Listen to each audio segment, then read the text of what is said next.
Elon Musk makes more money in 1 second than most people make in a full week. If you tried to earn his fortune on an average salary, you would need 30 million years. That number is so big, it reaches back to the age of the last Tyrannosaurus Rex. In the time it takes you to watch 6 minutes of this video, he will have added another $1 million to his name.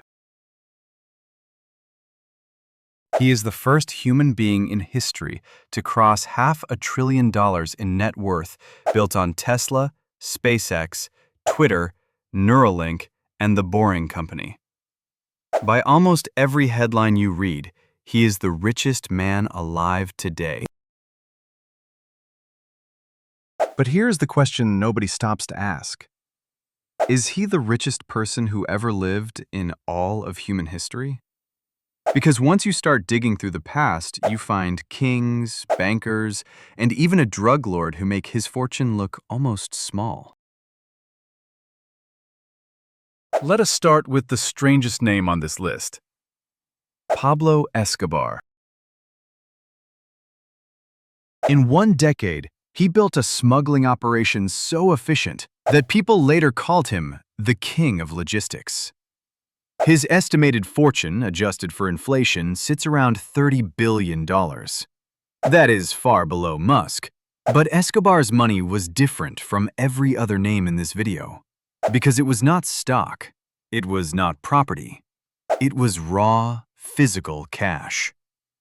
He is believed to have piled up more actual paper money than anyone in history. He reportedly spent more than $1,000 a week just on rubber bands to hold the bricks of cash together.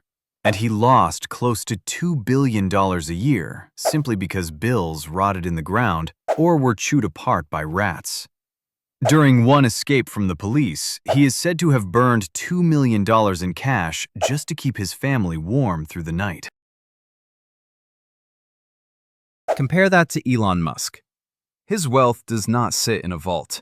It exists as a number on a stock exchange, rising and falling by the hour based on what investors believe his companies are worth. Now travel back to the early 20th century, when oil was just beginning to power the modern world. John D. Rockefeller built Standard Oil into a machine that controlled almost 90% of the refined oil in the entire United States. The government eventually broke the company apart into 34 separate corporations, names you would still recognize today: ExxonMobil, Chevron. Here is the twist. The breakup meant to weaken him made him richer, because he kept shares in every single piece, and every piece exploded in value on the stock market. By 1913, his fortune equaled roughly 2% of the entire United States economy. For comparison, Elon Musk's current fortune sits around 1.6% of that same economy. According to Guinness World Records, Rockefeller holds the title of the richest person in modern history, with a fortune worth roughly $631 billion in today's money. Rockefeller did more than collect wealth. He used part of it to found the University of Chicago, an institution that has since produced over 100 Nobel Prize winners. And more than that, he basically invented the modern business playbook, standardizing operations the way McDonald's would later copy, controlling entire supply chains to crush competition, and proving that a company could outlive its founder and run like a machine. Around the same era, a different kind of revolution was happening on the factory floor. Henry Ford did not invent the automobile. He invented how to build it fast, cheap, and for everyone. The assembly line cut production time on the Model T from 12 hours down to 90 minutes, and the price dropped from $950 to $290. He also doubled his workers' wages and cut their shift down to 8 hours. For the first time in history, the people building the product could actually afford to buy it. That single decision helped invent the American middle class and pushed people out of crowded cities and into brand new suburbs. Ford's fortune reached about 1.3% of the U.S. economy, just slightly behind what Musk holds today. A generation before Ford, a poor immigrant from Scotland named Andrew Carnegie arrived in America with nothing. No money, no connections, no education.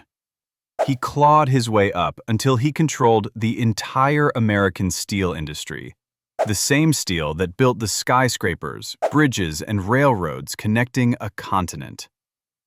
When he sold Carnegie Steel in 1901, it was the largest business deal the world had ever seen, and his fortune equaled about 1% of the U.S. economy. But the real twist in his story came after. Instead of dying the richest man alive, Carnegie gave almost everything away, building 2,500 public libraries and coining the phrase, "A man who dies rich, dies disgraced."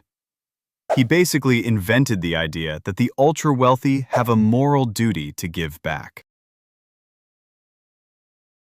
While America was being built by industrialists, on the other side of the world, a czar still ruled like something out of the Middle Ages. Nicholas II of Russia legally owned a sixth of the entire planet's land.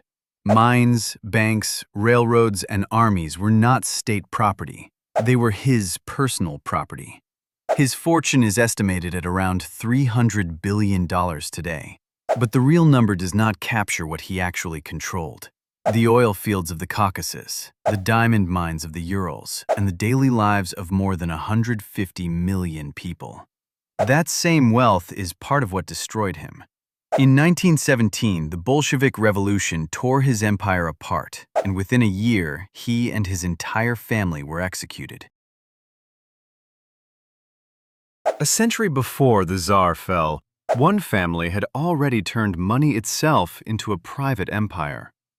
It started with Meyer Amschel Rothschild, a currency trader working out of a Jewish ghetto in Frankfurt. His breakthrough idea was simple but radical. Trust could move faster than gold.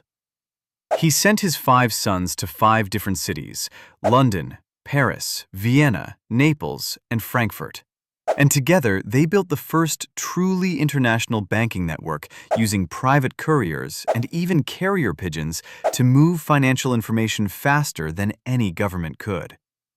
While kings and armies waited months for news, the Rothschilds already knew the outcome. They financed wars, coronations, and the construction of the Suez Canal. By 1850, their combined family wealth is estimated at somewhere between $300 and $600 billion in today's money, making them arguably the richest family that has ever existed. The richest individual among them, Nathan Rothschild, in London, is believed to have held close to $20 billion on his own. Centuries before the Rothschilds, a German merchant named Jakob Fugger had already figured out how to turn loans into political power. He lent money to kings and even popes, and in exchange demanded control over silver and copper mines across Europe. In the year 1500, his money helped fund the construction of St. Peter's Basilica in Rome. One archbishop borrowed so heavily from Fugger to buy his own church title that the Pope allowed the sale of indulgences just to pay the debt back, a decision that triggered a young monk named Martin Luther to start a protest that eventually split Christianity in two. Fugger's fortune equaled roughly 2% of the entire European economy, worth around $400 billion today. He also built the Fuggerei, a walled neighborhood in Germany still housing people today for the same rent it charged 500 years ago, less than $1 a year in exchange for saying a daily prayer. Meanwhile, on the other side of the world, an African king did not need to borrow from anyone. Mansa Musa ruled the Mali Empire and personally controlled gold mines that produced almost half the entire world's gold supply. In 1324, he set out on a pilgrimage to Mecca with an entourage of 60,000 people and 80 camels, each one loaded down with over 300 pounds of gold. He gave gold away so generously in every city he passed through that he accidentally crashed regional economies, and it reportedly took 12 years for gold prices to recover. Historians estimate his true wealth today would sit somewhere between $400 and $500 billion, and many consider him the single richest human being who has ever lived. A man whose spending habits alone could trigger inflation across an entire continent. 2,000 years before Mansa Musa, one man did not need banks, stocks, or gold mines either. Caesar Augustus became the first emperor of Rome after defeating Mark Antony and Cleopatra, and he personally claimed Egypt as his own private property, along with its mines, its grain supply, and its tax revenue. At the height of Roman power, the empire represented roughly a quarter of the entire world's economy, and historians believe Augustus personally controlled around a fifth of that, meaning one man held something close to 5% of the entire world's wealth. If you translate that into today's global economy, his personal fortune would be worth somewhere near $5 trillion. That number is not really about money. It is about total, absolute economic control, something no modern billionaire could ever replicate. And if you go back even further, into the oldest texts we have, You find King Solomon. According to the Bible, he received 666 talents of gold every single year, roughly 22 tons, on top of trade profits and tribute from neighboring kingdoms.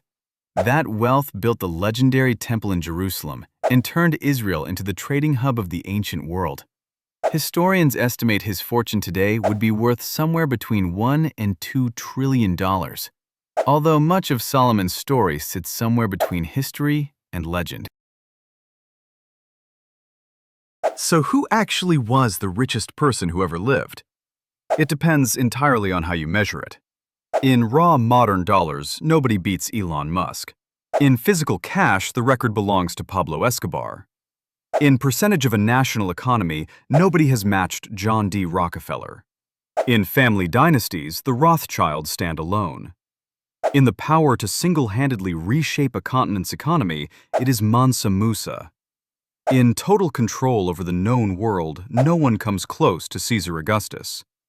And if you were talking about changing daily life for millions of ordinary people, that title belongs to Henry Ford.